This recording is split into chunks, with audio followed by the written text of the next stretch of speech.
10, 9, 8, 7, 6, 5, 4, 3, 2, 1.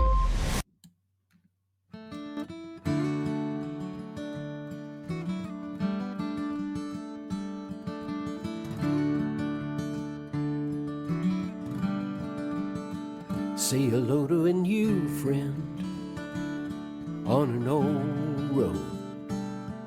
Take a 2-lane trip of memories into mysteries unknown. Come along for the ride. Jim Hinckley's America. Jim Hinckley's America. Hey, good morning, everyone. Great day to talk about road trips. What is there better to do on a cold winter's morning than dream of the open road?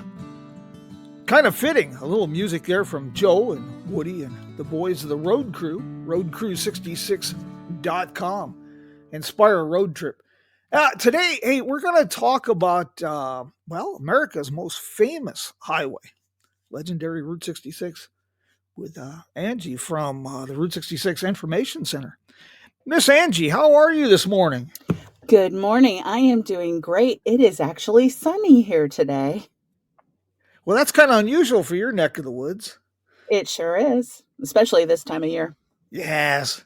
It is a 41 delightful degrees out here in Kingman. A little bit of off and on mixed snow, sleet, rain, but we'll take it. We've been so darn dry, we're going to be hunting jerky instead of deer, and the cactus are starting to die, so we need some rain.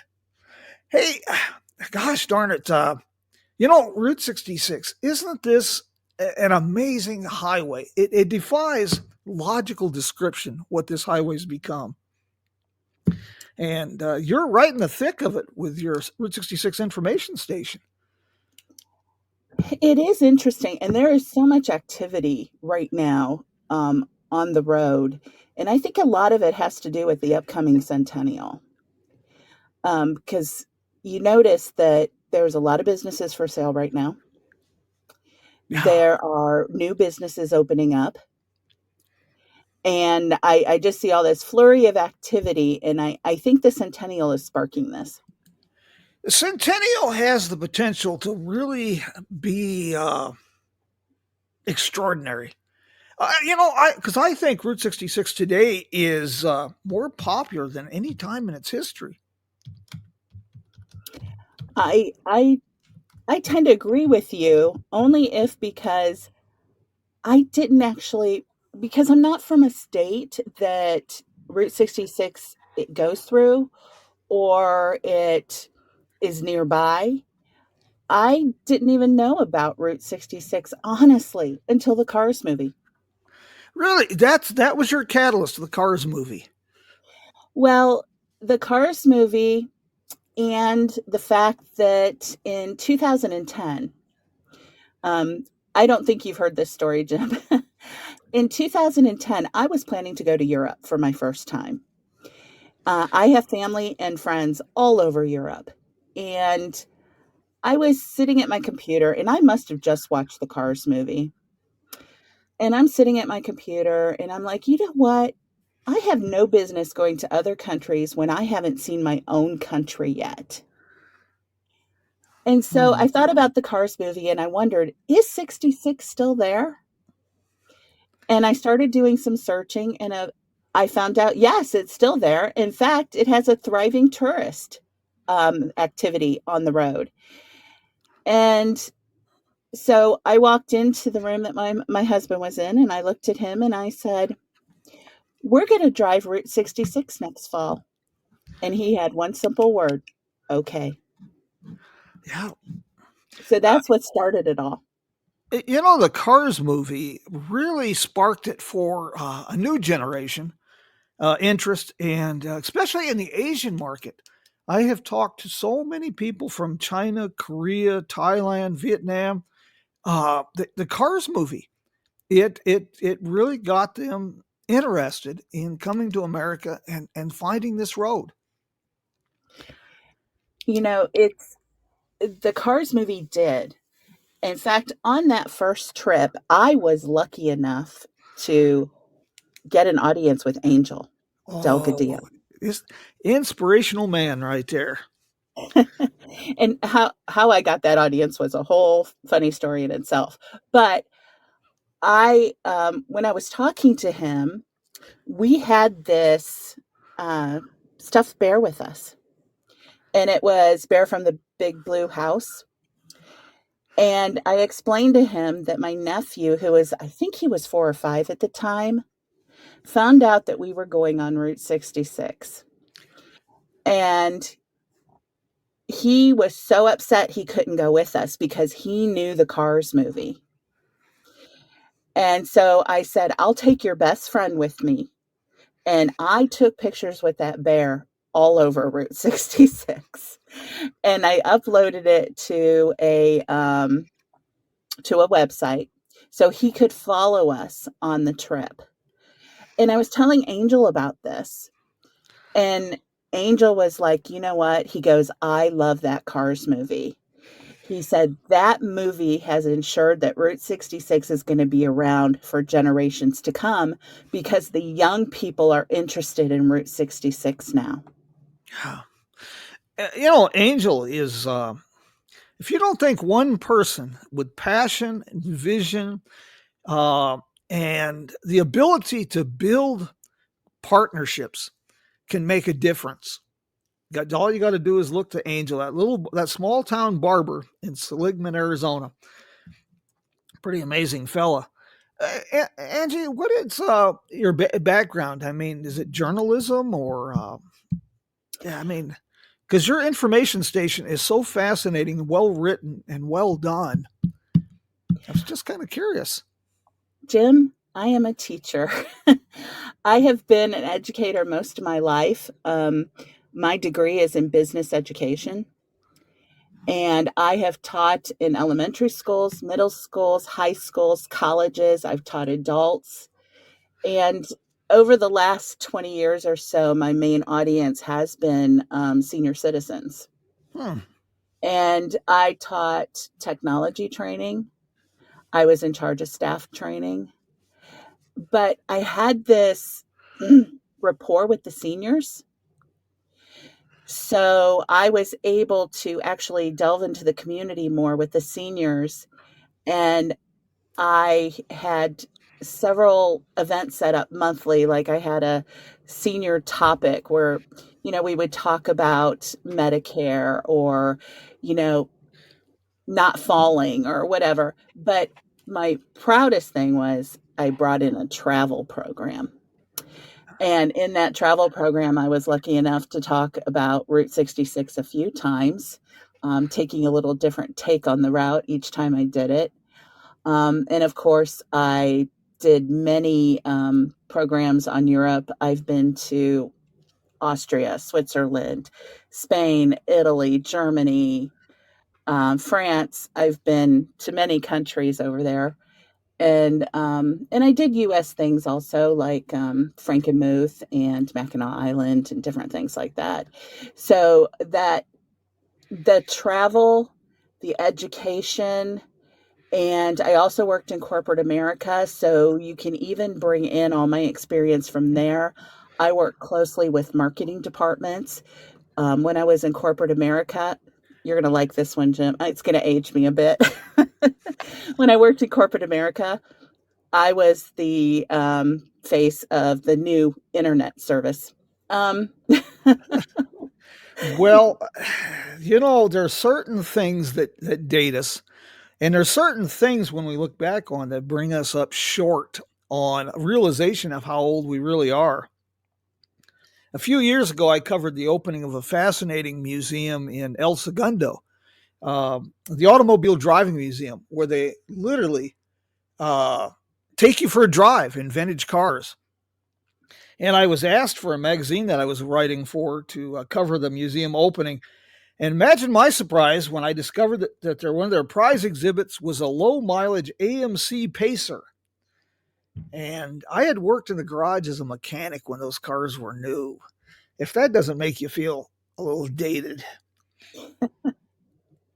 You know what, though? We bring our experiences to the table. Yes. And Go go ahead. ahead. Yes. No, go ahead, Angie. And, and you see that along the route and the people along the route. Everybody brings their own experiences to the table. Yes. Brady has a question for you. He's asking if you're in Ohio and where your nearest Route 66 town is. I am in Ohio, and if I drive the turnpike straight across, I can be in the outskirts of Chicago in about 6 hours. Very good. He's And I don't mind that trip either. he said Brady says your website looks like you would like to rehome on the route. He says, have you ever thought of relocating on to Route 66? Actually, before the pandemic, we were looking at places in Missouri. When I started the Route 66 information station, it actually was another name. It was Route 66 Believers for about a year. And then I really thought about it because I was thinking about if I wanted to make it a brick and mortar, I want a name for it. And that's where the Route 66 information station came from. And I don't know if you noticed, but it's actually related to trains. If you look at the logo, I love trains. I had family members that were part of working on the trains way back when. And the colors, if you notice, are actually the B&O Railroad. I kind of stole the color scheme. So anyway, I made that page to reflect what the brick and mortar might look like. So we're still looking, but right now it's a tough situation right now, whether you're looking at buying land, building, or anything. So we have that on hold right now. So yes, we're looking to move, but it's on hold. Brady says, what can we do to get you to rehome in Texas? And Nolan has a question about if you've ever traveled the Lincoln Highway through Ohio. Okay, about Texas. I have thought about southern states, but living up here in Ohio, my body cannot handle the heat. So that's kind of why I haven't looked at those states, but it doesn't mean that I have put them out of my mind. And sorry, Jim, what was the second question? Nolan asked if you've ever explored the Lincoln Highway in Ohio. Actually, I have driven the Lincoln from about 2/3 in Pennsylvania all the way to the western side of Ohio. Good. And I'll tell you something. It's not that I don't like the Lincoln. I'll tell you that up front. I like the Lincoln Highway too, but it's so radically different.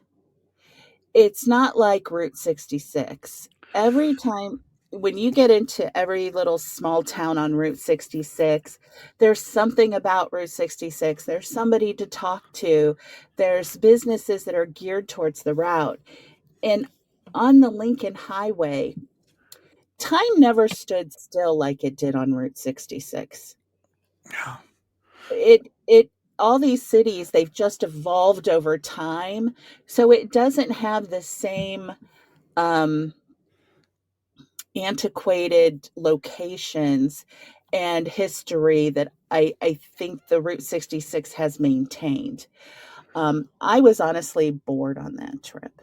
I hate to say it that way, but I know there's history there, but it's when you've experienced the Route 66 trip, and then on the Lincoln, I'm looking for a bit of brick to tell me that I'm on the Lincoln Highway. It's different. Well, Route 66 is I've traveled US 6, US 12, and Michigan 50. All these highways have really some great small town Americana that we look for with Route 66. Some of them have not better surviving mom and pop businesses, but they don't have that infectious magic, that enthusiasm that just permeates Route 66. It's tangible on that road. You run into travelers, the people. There's just an infectious excitement about Route 66, and it's something that really has to be experienced. It's really difficult to describe. It's I tell people Route 66, even though it goes through 8 different states, it's a community in itself. Hmm. When you stop at someplace, let's say you stop at the museum in Pontiac and you buy an Easy Guide, they're going to tell you to stop in Chandler and see Jerry McClanahan and get your book signed. They all know each other up and down the route. Hmm. So Route 66, even though it spans that 8 states, it's a small community within itself. And you're right, Jim. You don't really understand that until you've actually driven the route. Well, Michael Wallace described it as a linear community. But I think that's pretty close. But I think we can refine it a bit more. That it's America's longest small town, and Mhm. then from that perspective, it's like when you go to LA, you have Chinatown, you have different districts. Well, Route 66 has these quirky neighborhoods called Kingman or Pontiac or Shamrock, but it is a linear community, and it's an international community. That's another thing that really makes the Route 66 experience so unique. It is, and it's even evident in the following on the Route 66 information station. Um, I have the countries that follow me the most. Well, of course, the US is the number one, but right behind that is Spain. And I didn't understand that until I have a friend that lives in Madrid, and he came over, and on 2 different trips, I took him through Route 66 on Illinois and in Oklahoma. And when he went back home, he told me that everybody was so jealous that he had driven Route 66. So until he said that, I didn't realize that people even over there knew what Route 66 was. Uh, And on my cities, just to throw this in, the number one city that follows the information station is Madrid, and then Barcelona. I had trouble. I grew up on the road, Route 66, other roads.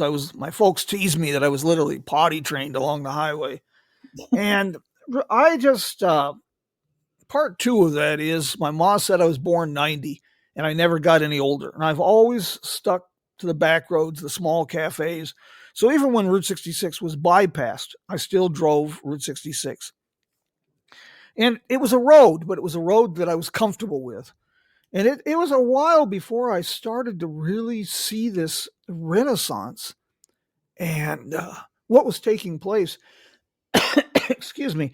And it still amazes me. When I went to the second European Route 66 festival in Zlin, I was, uh, I was just astounded by the fascination and the passion that these people had for a road.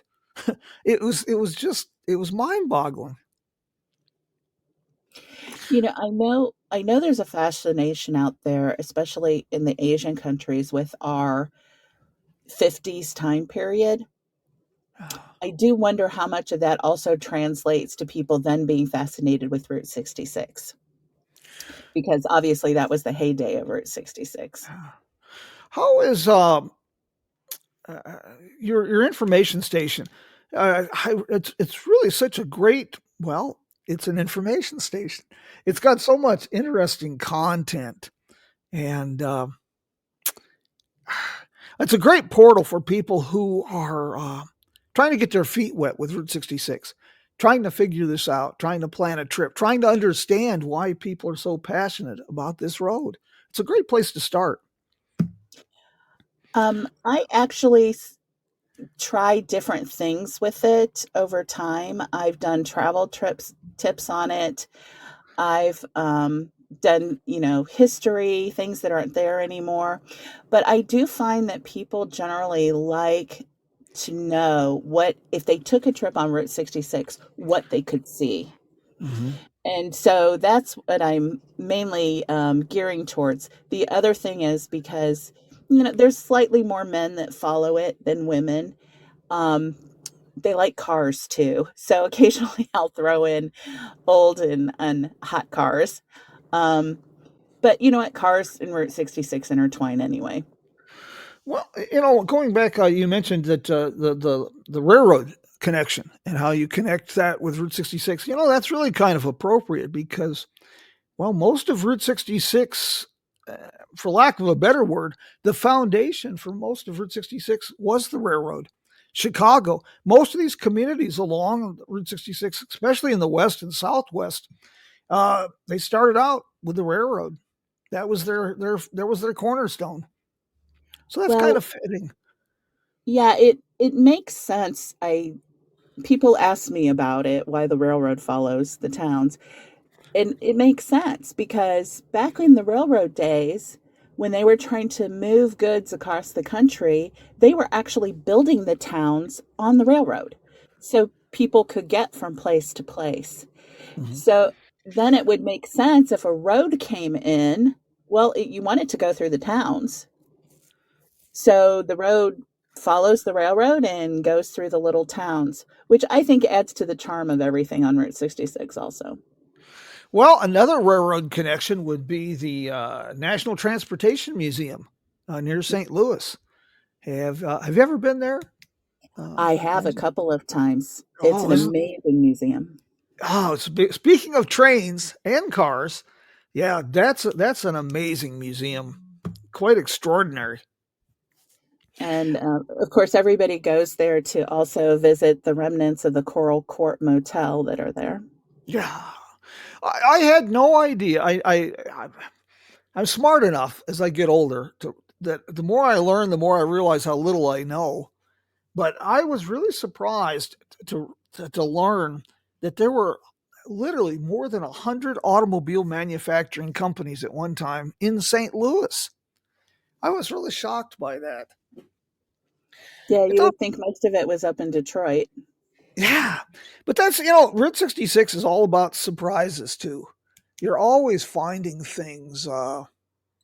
Every time I travel this road, when people ask, how long does it take to see Route 66? My answer is, I don't know. I've only been doing it since 1959. Because I'm always finding new things out there. I'm always in Illinois. I know many people up and down Illinois Route 66, but there are still things to this day I have not seen. Yeah. Well, there's new things popping up. In a couple weeks on the 25th, we'll be talking to Roy Pickerel, who's putting together the Pink Elephant in Livingston, Illinois. He's got some big plans for the place. But there's always something new happening on Route 66. And going full circle, the centennial is sparking just absolutely amazing projects and programs all along the highway. Walking tours, neon sign initiatives, historic district revitalization projects, events. So yeah, it's quite exciting. Hey, Jim, I have a question for you. Yes, ma'am. The general public out there that is looking to do Route 66, I constantly am getting asked, where can we go to find out all the centennial information? Do you have a good answer for that? I don't, and I'm frustrated. This brings up something that I have had trouble with for a decade or more. The old U.S. Highway 66 Association, established in early 27, was a powerful organization. It was a kind of a chamber of commerce for the Route 66 corridor. And they look at all the things they accomplished. The reason Route 66 is as popular today as it is because of the marketing campaigns that these people developed. They did that with Model A Fords, dirt roads, and hand cranked telephones. But we can't seem to get an organization together that provides support for the entire road. And the Centennial is just one example. I know Oklahoma is really going gangbusters. A couple weeks ago, we talked to Carrie Barrick there from Oklahoma. Route 66 in Oklahoma, the community, they're doing great. Illinois is doing fantastic, and Missouri. But California, Arizona, New Mexico, just they're not even really they're just starting to talk about the centennial, let alone put it together. So as far as a central clearing point, I don't know of one. Um, I am working close with Marian Pavel of the Route 66 navigation app, and Mhm. he has added an event section to that app. And I update it with events as soon as I get them. But I really don't know of any concrete dates for centennial events even yet, which surprises me because the European travelers and a lot of travelers, they plan on an 18 and 24-month schedule. So I'm Right. not sure. Not sure how that's going to play out, but so in Yeah. answer to your question, that was a long-winded answer, but no, I've got no idea. That is one thing that I think that would be helpful to travelers to know too, because the whole association of each state, if you go to some place in Illinois, um, especially if it has close ties with the association, for instance, even the Hall of Fame Museum in Pontiac, they really only know about Illinois, Mm-hmm. and that is true for every state. But at the same time, I don't see that communication either through a lot of the towns along the way, communicating to the state organization what events they have planned. Well, yeah, and another thing that surprised me, I speak a lot on tourism and economic development issues, not just on in Route 66 communities, but in other places. But it amazes me. I speak in some of these small Route 66 communities. They really have no clue, no understanding about Route 66, the tourism, the potential. And it just amazes me. You have these people from all over the world passing through your town in the thousands, and the light bulb hasn't gone on yet. Yep.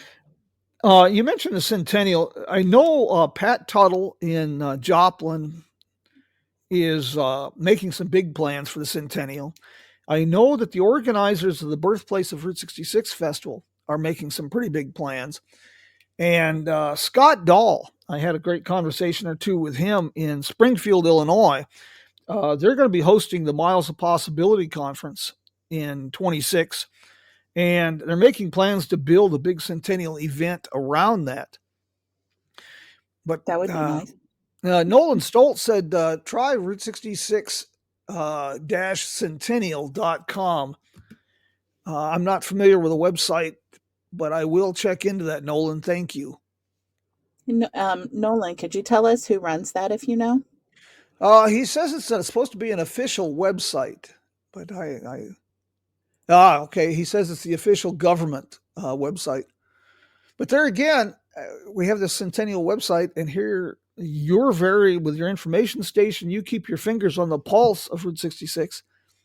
And I try to stay on top of things. And thank you, Nolan. But here we are, and we didn't know about this. So No. there's that lack of communication we were discussing. Yeah.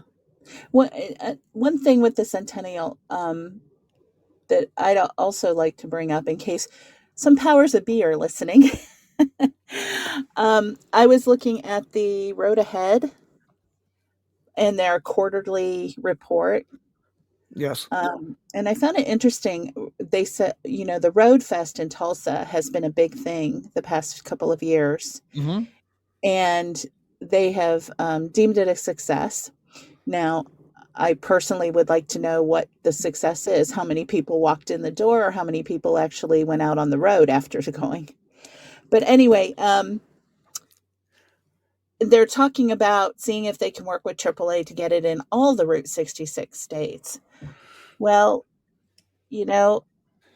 why not all the states having representation of Route 66 with AAA? Because if 66 goes through your state, more than likely, you know what Route 66 is. But like I was in Ohio and I told you I didn't know about it until I was an adult. It's I've had conversations with Wade Bray. He's the principal organizer of the AAA Route 66 Road Fest. Hmm. And the success, as far as attendance, it's been moderate. It's only, I think, 2 years now, but it's Okay. showing steady growth.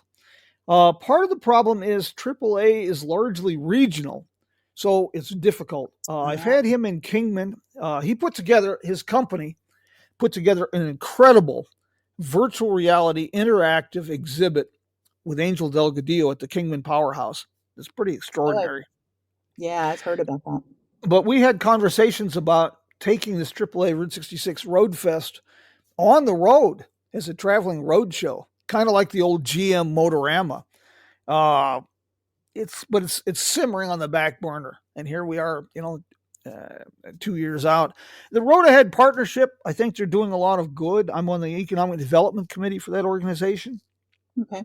but somehow we're still missing the boat.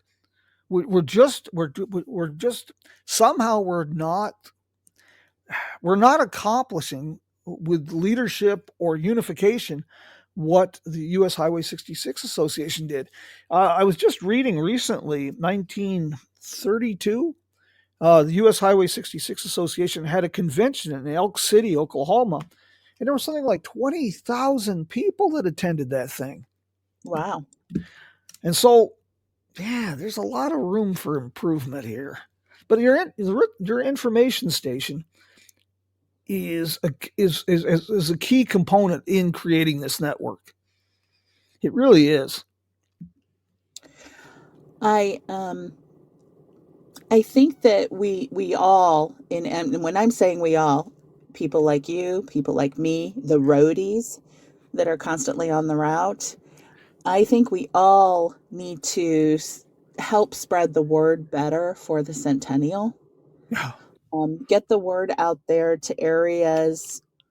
I mean, I in here in Northeast Ohio, I do presentations on Route 66. Last fall, I did one at a assisted living facility.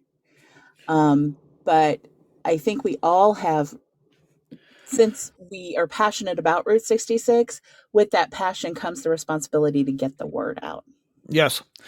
One of the events that I really try to plug and promote as far as building this national organization, the annual Miles of Possibility conference. I think we really need to get the word out about that event and encourage people to participate, to attend, and to be active with it, because that event is as close as we've got to the old U.S. Highway 66 Association conventions, and it's the business of Route 66. We always have fun when we get together, but that's the business of Route 66, where we can network and create these partnerships. So this year that'll be in Edwardsville, Illinois, October 31st. So I'm hoping we can get a real solid attendance from that. Last year we did fairly well. We had people from Greg Hassman from New Mexico, and of course Reese Martin from Oklahoma. So yeah, I think I'd like to really encourage people to add that to their calendar. Unfortunately, I was on the roster last year to be part of a panel to talk about safety traveling as women on Route 66, and I didn't make it because of a family emergency. Yes, it was good. It's always good. It's a well, it's well, just one example of how the networking comes together on this. They had a gentleman there from the McLean Historic Society. In the short version, long story, the Henny Kilowatt was a bizarre electric car that was, I think it was designed to make sure it didn't sell. And they're pretty rare. They were manufactured in Bloomington. He did a great presentation on that. It just so happens the Historic Electric Vehicle Foundation is working on developing an educational center and electric vehicle museum here in Kingman, and they happen to have a Henny Kilowatt, one of only about 40 that exist. After attending the Miles of Possibility, I was able to facilitate a meeting between this gentleman and the Historic Vehicle Association, and he's currently offered the entire archives copies of everything for the EV Museum in Kingman, Arizona. Oh, That's nice. just one example of the power of something like the Miles of Possibility conference. Hey, Jim, speaking of the Powerhouse Museum in Kingman, I want to tell travelers too that, you know, if you start in Chicago, by the time you get down to Arizona, you've seen a lot of Route 66 museums. Mm-hmm. Don't skip them. I skipped the Powerhouse because I was so tired of Route 66 museums. And when I went back a few years later to that museum, it's now on my one of my top museums along Route 66. One of the things we can learn from this, we need museums that provide an experience. This new exhibit with Angel Delgadillo is extraordinary, and I think it'll fill that gap. The museum in Clinton, Oklahoma, the Oklahoma Route 66 Museum, they do pretty well with that. Yeah, I agree. All the museums have something unique to offer. Um, the Powerhouse Visitor Center in Kingman is well done. And other things now with technology that's putting things out there. One of the things I worked on with Kingman Main Street was a narrated self-guided historic district walking tour using QR codes and kiosks. And that's a template of a project that could be plagiarized for other communities. And I know other communities are working on similar projects. But I'm glad this on your last trip you included the Powerhouse, because that's a good one. The next time you're out here, we'll have to get you to the Mojave Museum of History and Arts across the street. And one that's really overlooked here is the Benelli House in Kingman. I haven't even heard of that one. This is it's kind of like Docks, just off 66 in Girard, Illinois. Mm-hmm. The Benelli House is a monument to hoarders and how we should be grateful for hoarders. Short version, it's a beautiful 1915 home, unique architecture, and the family never threw anything away. Most of the original furnishings from 1915 to 1920 are still in place. Wow. A lot of fun. Do you have a particular place that really gets you excited about Route 66? A community that really just sets the mood, if you will, gets the blood stirring.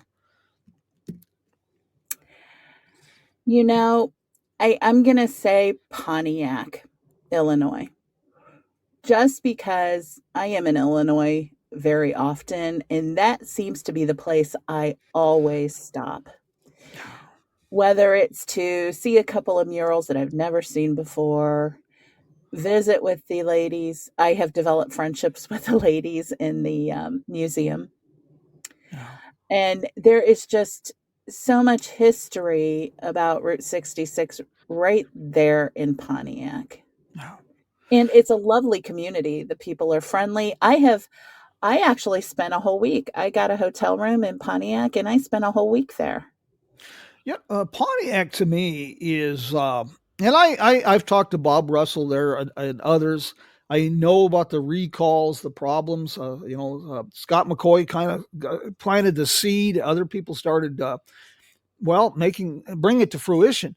But I know the troubles they've had in Pontiac. But they are, to me, the poster child. And I use this phrase a lot, but they have managed to sell everything on the hog, including the squeal. They are really dynamic. They're not myopic, just focused on Route 66. They use Route 66 as the gateway to showcase what makes their community special and unique. Yeah, I like Pontiac a lot. One thing I really like, I think Pontiac, Gardner does this well too. They lead you to what they want you to see. So in Pontiac, they lead you directly to the the Route 66 Hall of Fame and Museum. Mm-hmm. In Gardner, they lead you right directly to the two-cell jail. And I think that's brilliant marketing. Yes, yes. You've got to showcase and highlight what you have that makes your town different and unique. Route 66 is the connector, but every town has something unique, and highlight that, showcase that. The two cell jail, Harley Russell out in Eric, Oklahoma. Oh my. Shamrock has a piece of the Blarney Stone. Uh, yeah, it's out there. A thought just popped into my head, and I'd like to get your thoughts on this. Okay. Another way to approach this, creating a unified, if you will, Route 66 community, is putting together a network of people such as yourself with the Route 66 Information Center. Chris with Arizona Podcast. He's now not only doing the podcast, but he started video blogs with, he just finished a program, Desert Diamond Distillery off Route 66 here in Kingman. And link these programs and information websites with a central portal that gives people a multifaceted portal to the Route 66 planning and history. Any thoughts on that? I think it's a great idea, but it would be a huge undertaking for somebody also. Well, that's always a problem. It would be kind of a Don Quixote thing, jousting at windmills, but sure be a help. Cheryl Jet's with us, and she says, Angie, we missed you at the Miles of Possibility. I missed you guys too. And I maybe the subject will come around again. I know that on historic Route 66, I still answer ladies that want to travel Route 66 alone and asking for safety tips. So maybe that subject will come around again soon. And I wouldn't mind delving into other subjects and helping out the Miles of Possibility either.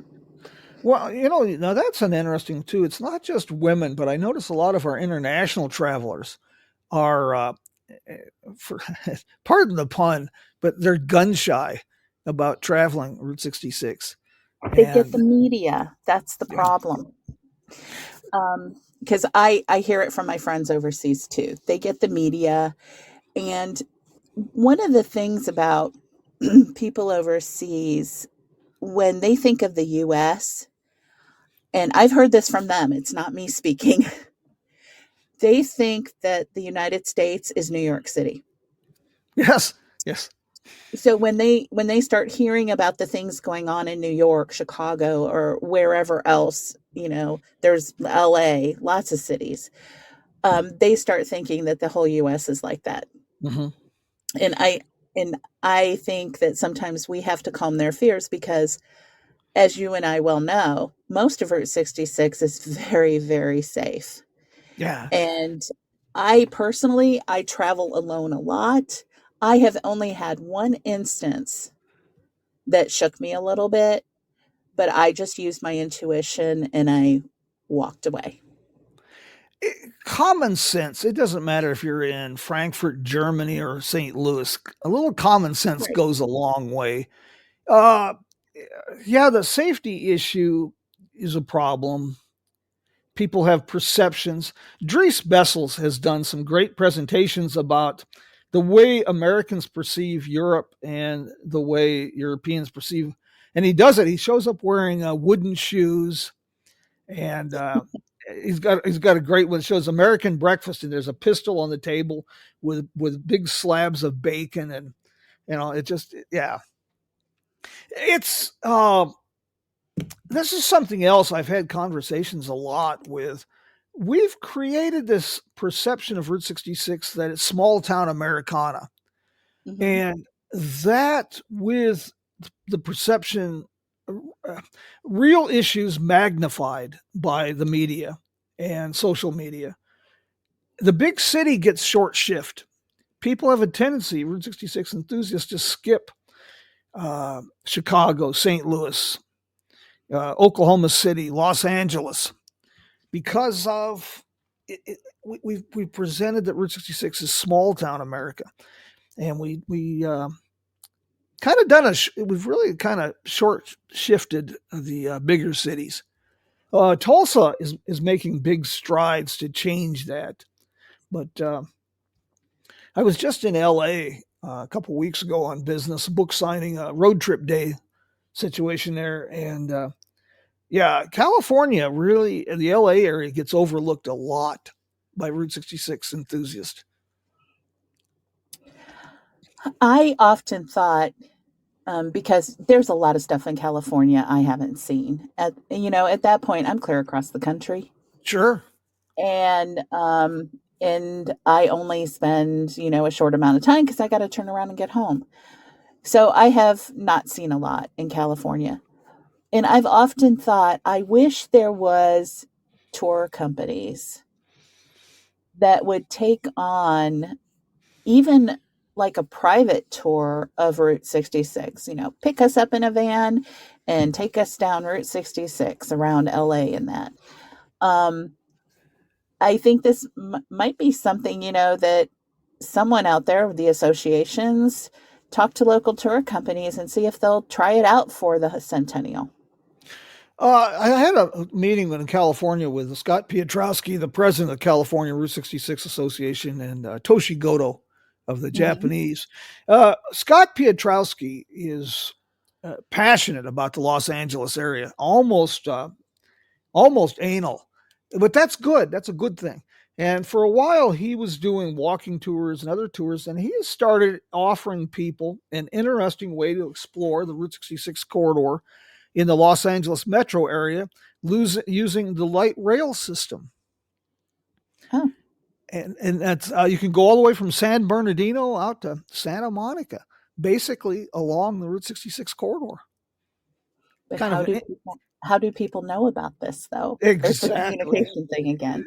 That's exactly it. And I find this all over, myself included. I stop in a town and I find that somebody's doing walking tours, or somebody is offering programs at the community college. We've got this breakdown in communication that is definitely an issue, and I'm not sure quite how to do that. Well, I think we could also take a page out of the book of European tours, Yes. because it's easy to find tours in Europe, like walking tours. Mm-hmm. So maybe those types of sites need to be looked at, because I know they're based off of websites that you can go in and sign up on. Maybe that type of thing could be taken. Somebody look how it's done in Europe and translate it to some of those areas that people, like you said, skip because it's big city. Brady says that he is currently working with a tour organizer that's creating for bus operators, for bus Oh, tours. He's working with a company to help organize and correlate information for bus operators, and currently having meetings in Tucumcari. Very good, Brady. Thank you. Yes, that's there's a lot of this grassroots initiatives out there, and a lot of passionate people that's what's keeping this thing going. Yeah. So I guess my little advice to people out there planning their trips on Route 66 and that, because you're hearing that people are doing things, we just don't know about it. You need to look at not only the information on each individual state on Route 66, but maybe those small towns that you're very interested in. Maybe go look further into those small towns and actually look at their chamber of commerce sites and that, and see what's going on in each individual small town. Um, that will also help you when planning your trip, because people talk about I've been wanting to talk about this, Jim, so I'm going to go right into it. People talk about winging it. And I'm a planner. I plan everything, and that's my personality. I have comfort in knowing where I'm going to lay my head each night. Now, that does not mean that I'm not spontaneous. I'm going, oh, that's a cute place. Let's stop there. Or I've been known to backtrack too because I had to get to the next hotel to sleep. But then the next morning, I backtrack a little bit because I know I missed something. But with that, you don't know what's going on in these towns. Mm-hmm. And in one of my spots that I decided to wing it, unfortunately, Jim, was Kingman, Arizona. I decided to wing it once. And guess what? Something was going on in town. It was some huge event. I don't know what it was. There was not a hotel room to be found. Yes. And I went to the Best Western, and that lady was so sweet. She called around the town to see if she could find me a hotel room, and she couldn't find me anything. I was flying out of Vegas back home the next day, so I just went up to the Vegas area and spent the night. But these things do happen. Mm-hmm. So when you're talking about winging it, do what I want to tell everybody, do what you're comfortable with. Sure. Some people are okay with being spontaneous, and some people that will set an anxiety. Right. Because at 3:00, you don't know where you're staying that night. Some people are more adventuresome than others. People need a little bit of a structure. Yes. Or some people, and I'll be the first to say it, are a little picky too. Oh, well, So yes, they are. yeah, so the way you plan your trip, you need to plan your trip for you, and that's probably what I am the biggest advocate about on the information station. Your trip is your trip. No 266 trips look alike. Because you're going to stop and see what you're interested in. You're going to have your own conversations with people. If you people message me, and by the way, anybody can message me and get free information. But when you message me and say, what are the key stops I should stop at? Well, I don't know what you like. Right. I love cars, and not all females like to look at cars all the time. I will stop at every auto museum on Route 66. And if you don't like car museums and I give you a bunch of car museums to stop at, that's not going to be a fun trip for you. No. Go ahead. No, you're exactly right. When we do this, we have to approach people from where they're at. And like you said, exactly. If they're not car enthusiasts, why send them to a car show? Right. So that's probably the biggest thing that I really advocate for, is that this is your trip.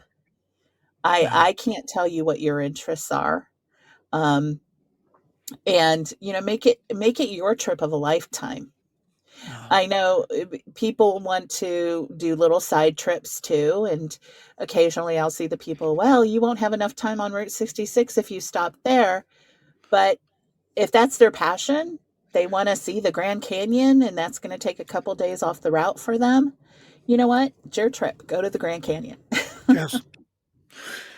Angie, I want to thank you very much for taking time from your Sunday to do this today. You've raised a lot of questions, and you piqued my imagination and got me to thinking about a couple things here this morning. I will be doing something. I have to make a confession I've been negligent about. I'm revamping the Jim Hinckley's America website, and I want to have a section on recommended websites and blogs. And I'll make sure that the information station is listed with a link to your website. Okay. And I will be doing a blog post in the next few days about this program. And I'll include as much information on the information station as well as things that we've discussed this morning, and see if we can keep this conversation going. And see what wants to start shaking a tree. Well, let's just see what comes out. And let me know if I can be any help. You bet. Speaking of places to stay, I've got a couple great friends, sponsors of the programs, if you will. But they have encountered some interesting problems, and two examples would be the wonderful Roadrunner Lodge in Tucumcari, New Mexico, and the iconic Wagon Wheel Motel in Cuba, Missouri.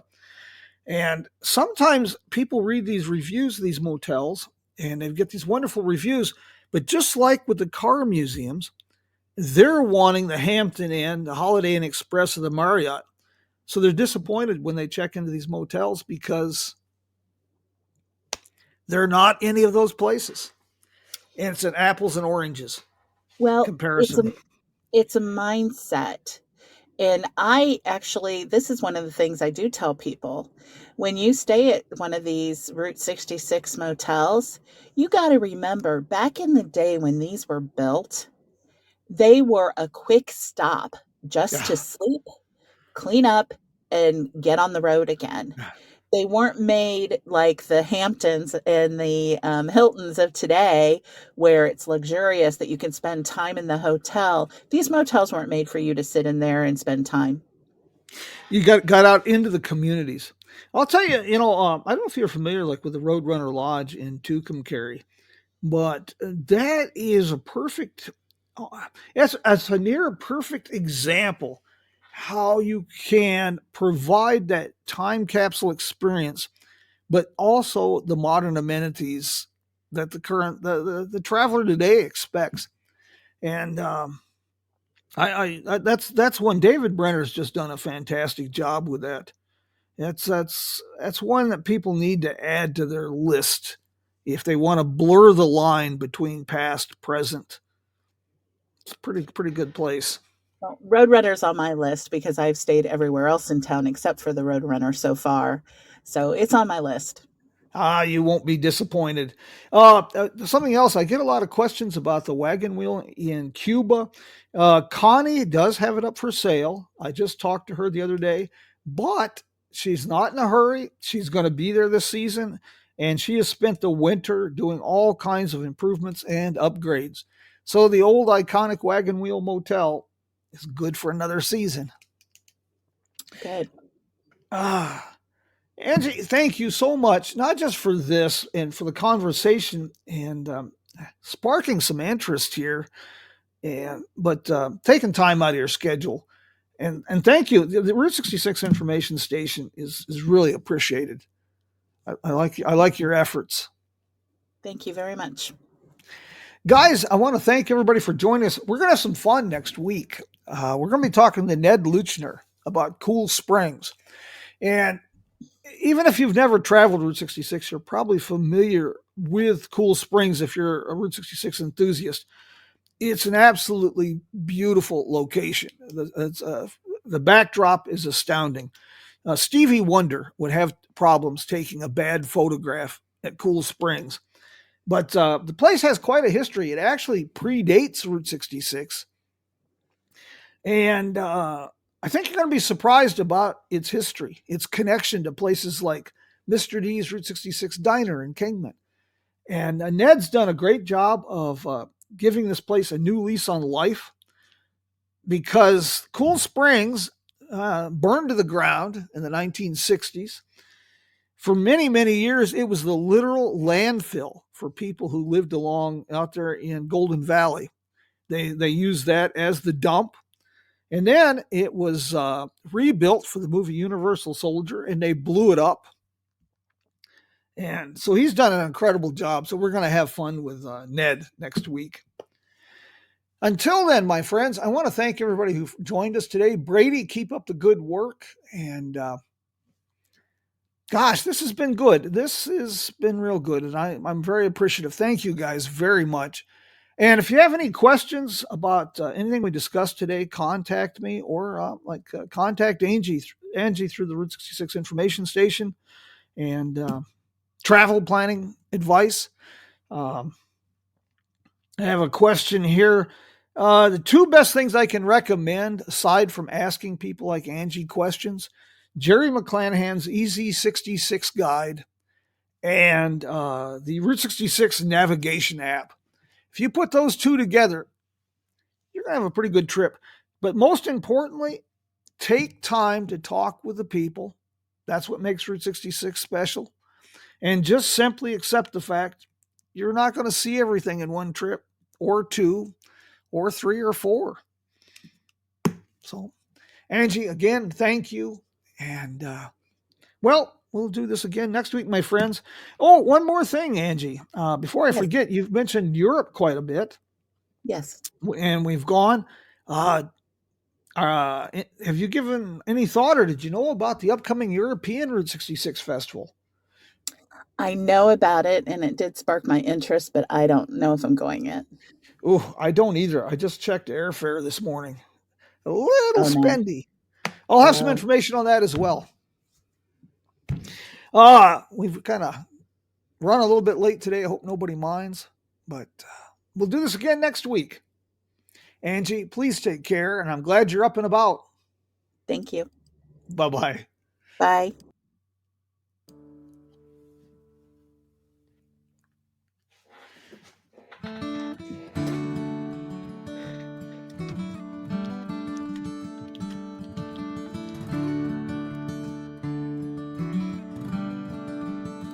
Say hello to a new friend on an old road.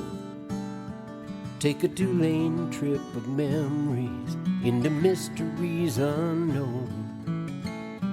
Come along for the ride. Jim Hinckley's America. Jim Hinckley's America.